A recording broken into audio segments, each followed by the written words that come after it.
India TV YouTube channel को subscribe करें और बेल आइकन दबाएं। एक और बड़ी खबर, केंद्र सरकार ने गाजियाबाद केस में ट्विटर के रुख पर सवाल उठा दिया है। कानून मंत्री रविशंकर प्रसाद ने कहा है कि ट्विटर ने दंगा भड़काने वाले ट्वीट की जांच क्यों नहीं की। रविशंकर प्रसाद ने यह भी कहा कि सरकार ट्विटर बंद करने के पक्ष में नहीं है, लेकिन भारत में मुनाफा कमाने आए ट्विटर को गाइडलाइंस का भी पालन करना होगा। ट्विटर नियमों का पालन करे और हमें लोकतंत्र की नसीहत ना दे। ट्विटर पर एक्शन के बहाने प्राइवेसी का मामला उठाकर सरकार पर सवाल उठाने वाले विपक्ष पर भी रविशंकर प्रसाद ने बड़ा हमला बोला और कहा कि विपक्ष अब ट्विटर की राजनीति करने लगा है। केंद्रीय सूचना एवं प्रौद्योगिकी मंत्री रविशंकर प्रसाद हमारे साथ हैं। सर, आप लोगों ने इतने नोटिस दिए ट्विटर को, लेकिन ऐसी क्या वजह है कि ट्विटर अभी भी टकराव के रास्ते पर है? देखिए, हमारा कोई टकराव का इरादा नहीं है। हमने एक कानून बनाया है, व्यापक कंसल्टेशन, सुप्रीम कोर्ट के निर्देश, संसद का निर्देश कि देश में जो हिंसा होती है, जो महिलाओं की नग्न तस्वीर दिखाई जाती है, जो बच्चों की यौन शोषण होता है, जो फेक न्यूज़ चलता है, तो सुप्रीम कोर्ट ने निर्देश दिया 18 में प्रांजला केस में और 19 में फेसबुक केस में, और संसद में तो 18 में मुझसे कमिटमेंट लिया गया था सारी पार्टी के लोगों ने। तो व्यापक विमर्श के बाद ये 3-4 साल से विषय चल रहा है और इसमें हम लोग कोई क्या कह रहे हैं, ट्विटर के यूज़र्स के खिलाफ जो उनका एब्यूज़ होता है, दुरुपयोग होता है, उसमें उनको शिकायत का अवसर के लिए एक शिकायत का पदाधिकारी बनाइए, भारत में हो, उसका नंबर हो जहां वो शिकायत कर सके, और उसको कंप्लायंस करने वाले कंप्लायंस ऑफिसर बनाइए, और सरकार के लोगों से कंटैक्ट के नोडल ऑफिसर बनाइए। हमने व्हाट्सएप से क्या अपेक्षा की है? बहुत सिंपल, ऐसा मैसेज जो ऑलरेडी वायरल हो गया, जिसके कारण हिंसा है, दंगा है, महिला की गरिमा पर चोट पहुंच रही है, मॉब लिंचिंग हो रहा है, या बच्चों को यौन शोषण में दिखाया जा रहा है, तो वैसे में आपको बताना पड़ेगा एक खुराफात किसने शुरू की, और अगर ये विदेश से वायरल होकर आया तो भारत में उसने किसको शुरू किया। आपको पता है ना कि सीए के आंदोलन दंगे में कितने मैसेज बाहर से आए थे, सरहद के पार से आए थे, और ये भी हम तब मांगेंगे जब कानून की बाकी प्रक्रियाओं में वो असरदार नहीं हो रहा है। तो इसमें क्या दिक्कत है भाई? ये तो बिल्कुल जनहित में है। हाँ, करोड़ों अरबों यहाँ से वो कमा रहे हैं, आप लोगों ने इतनी कोई ज़्यादा डिमांड तो उनसे की नहीं है, और वही डिमांड की है जिसका बाकी सोशल मीडिया प्लेटफॉर्म ने पालन किया है। ये सवाल आप मुझसे नहीं पूछिए, ये सवाल उनसे पूछिए। आज दुनिया में हर जगह सवाल उठ रहा है, क्यों नहीं उठना चाहिए? हाँ, और ये कंपनियाँ चाहे ट्विटर हो या कोई हो, हमें लोकतंत्र की नसीहत न दे। भारत का लोकतंत्र मजबूत है, भारत में संविधान है, भारत में कानून है, भारत में न्यायपालिका आज़ाद है, सुप्रीम कोर्ट, हाई कोर्ट रोज़ सवाल पूछते हैं, आप मीडिया के लोग रोज़ सवाल पूछते हैं। भारत में चुनाव है, हमें आसाम में जिता दिया, बंगाल में हरा दिया, यही तो लोकतंत्र है ना।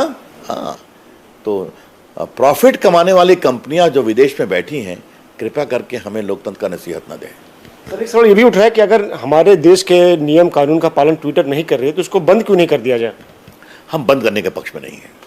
भारत एक लोकतांत्रिक आज़ाद मुल्क है, कानून का पालन को करना पड़ेगा, और नहीं कानून का पालन करेंगे तो गाइडलाइन के धारा 7 में इस बात का प्रावधान है कि अगर आप नहीं पालन करेंगे तो इंटरमीडिएट गाइडलाइन जो 79 एक्ट के अंतर्गत है, सेक्शन 79, उसका परिणाम होगा, वो समाप्त हो जाएगा, और बाकी आप आपराधिक कानून के भी आपके ऊपर लागू होगा। तो ये तो विषय है कुल मिलाकर के। विपक्ष के नेता हैं, अब जो ट्विटर के खिलाफ जो कार्रवाई हो रही है वो कह रहे हैं कि ये फ्रीडम ऑफ एक्सप्रेशन का उल्लंघन है, उसकी दुहाई दे रहे हैं। देखिए, कुछ लोग जो ट्विटर से अपनी राजनीति करते हैं, वो आजकल ट्विटर की राजनीति कर रहे हैं। हमें इस पर कोई शिकायत नहीं है। अब जनता उनको वोट नहीं देती, कई प्रदेशों में उनका अकाउंट भी नहीं खुलता, तो इसके लिए हम क्या करें? लेकिन हमने किसी को बोलने से रोका क्या? मैं आपके चैनल पर फिर कह रहा हूं कि ट्विटर पर आज भी जो लोग हैं वो नरेंद्र मोदी सरकार की आलोचना कर सकते हैं, प्रधानमंत्री की कर सकते हैं, मेरी कर सकते हैं, बीजेपी की कर सकते हैं, और कर ही रहे हैं। और आप तो जानते हैं, कांग्रेस के लोगों को मैं बताना चाहूँगा कि मोदी जी की आलोचना तो वो 20 साल से कर रहे हैं, कोई आज से कर रहे हैं क्या? तो ये कौन सी बात कही जा रही है? सर, अब जब ट्विटर का जो कानूनी कवच था वो हट गया है क्योंकि उसने नियमों का पालन नहीं किया है। हमने देखा कि गाजियाबाद में एक फेक वीडियो के मामले में धार्मिक भावनाओं को भड़काने की कोशिश की, एफआईआर भी दर्ज हुआ। उसके अलावा जो ट्विटर के एमडी हैं उनको भी बुला के पूछताछ की गई। दूसरे मामले में कांग्रेस का टूल किट के मामले में, तो आपको लगता है कि अब ट्विटर कम से कम लाइन पे आएगा, जो हमारी जो नियम कानून उसका पालन करेगा? मेरा इसका उत्तर बहुत स्पष्ट है। किसी केस पर, उसके अनुसंधान पर मुझे कुछ नहीं कहना है, लेकिन एक बात तो जरूर पूछी जाएगी कि आप कुछ मामले में कहते हैं कि ये मैनिपुलेटेड है या मैनिपुलेटेड नहीं है, तो ट्विटर ने तय किया है, तो वो मानक उस गाजियाबाद के केस पर क्यों नहीं लगता है, जो ट्वीट अपने आप में उत्तेजना भरा था, जिसके कारण राइट होने की संभावना थी, देश में तनाव होने की संभावना थी, तो आपने खुद जो क्यों नहीं जांच की कि ये ट्वीट मैनिपुलेटेड है या सही है? ये सवाल उठेंगे ना, और ये सवाल उठने चाहिए। यही है सवाल अकाउंटेबिलिटी का। हम कोई पार्टी या सरकार के प्रति अकाउंटेबिलिटी नहीं चाहते हैं, हम अकाउंटेबिलिटी चाहते हैं कानून के प्रति और भारत के संविधान के प्रति। ट्विटर ने कहा है कि वो अपना ऑफिस बना रहा है, उसके बाद जो तमाम जो ग्रीवेंस रिड्रेसल अफसर है या बाकी जो कंप्लेंट्स अफसर है, उनकी जानकारी मुहैया कराएगा केंद्र सरकार को। अब उनसे मुझे कोई टिप्पणी नहीं करनी है। ये बात स्टैंड तो बाकी लोगों का नहीं है। हमने तो ये भी कहा था कि अच्छा इंटरिम ऑफिसर अपॉइंट कर दीजिए। सवाल नियत का है। हमने तो उनको लास्ट भी चांस दिया था, गुडविल जेस्चर के आप करिए। आप मुझे बताइए कि आप तो अनुभवी पत्रकार हैं, इन तीनों पदाधिकारियों की नियुक्ति के लिए कोई आईएएस की तरह परीक्षा करनी पड़ेगी यूपीएससी से क्या?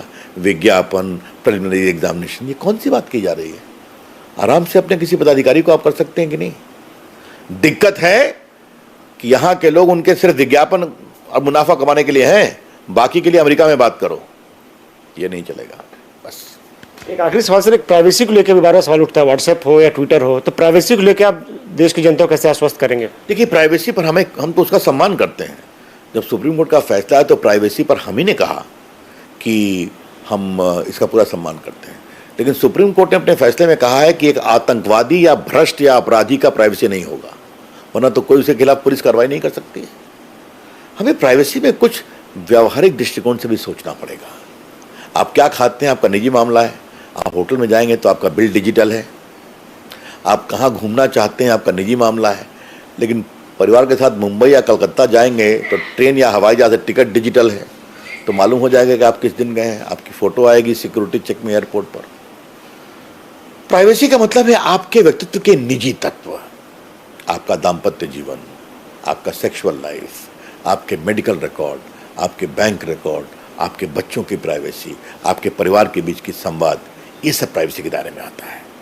मैं जब इलेक्शन लड़ता हूँ तो मुझे एफिडेविट करना पड़ता है ना कि मैंने कितना पढ़ा हूँ, मेरे पास कितनी कमाई है और मेरे खिलाफ आपराधिक मामला है कि नहीं। तो इंडिया टीवी पूरा उसको दिखाता है ना कि रविशंकर प्रसाद का नामांकन पत्र है, तो हमारी प्राइवेसी कहाँ गई? मंत्री बनता हूँ तो हर साल अपनी संपत्ति का आकलन पीएम को देना पड़ता है और वो आपके वेबसाइट आप भी तो दिखाते हैं। सारे एमपीज़ को लोकसभा के स्पीकर और राज्यसभा के चेयरमैन को देना पड़ता है, वो भी वेबसाइट पर है, तब तो कोई नहीं पूछता। तो अगर आप सार्वजनिक जीवन में हैं तो आपकी निजता पर यह अंकुश लगेगा कि आपको अपनी संपत्ति को देना पड़ेगा। इन चीज़ों को समझना बहुत ज़रूरी है। इसलिए ये समस्या इसलिए हो रही है कि जो पहले राइट टू इन्फॉर्मेशन के पैरविकार थे कि मैं फाइल में क्या लिखता हूँ भी मालूम होना चाहिए, अब सब प्राइवेसी के पैरविकार हो गए हैं।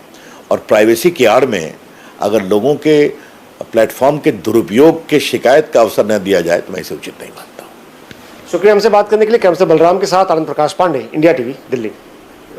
गाजियाबाद वायरल वीडियो केस में इस वक्त की एक बड़ी खबर, समाजवादी पार्टी के नेता उम्मेद पहलवान की तलाश में पुलिस की 5 टीम जुटी है। उसकी गिरफ्तारी की कोशिश लगातार जारी है। उम्मेद पहलवान की आखिरी लोकेशन अलीगढ़ दिल्ली रोड पर पाई गई है, लेकिन अब उसका मोबाइल ऑफ हो गया है। ऐसे में उम्मेद पहलवान की गिरफ्तारी के लिए पुलिस की 5 अलग अलग टीमें दबिश दे रही है।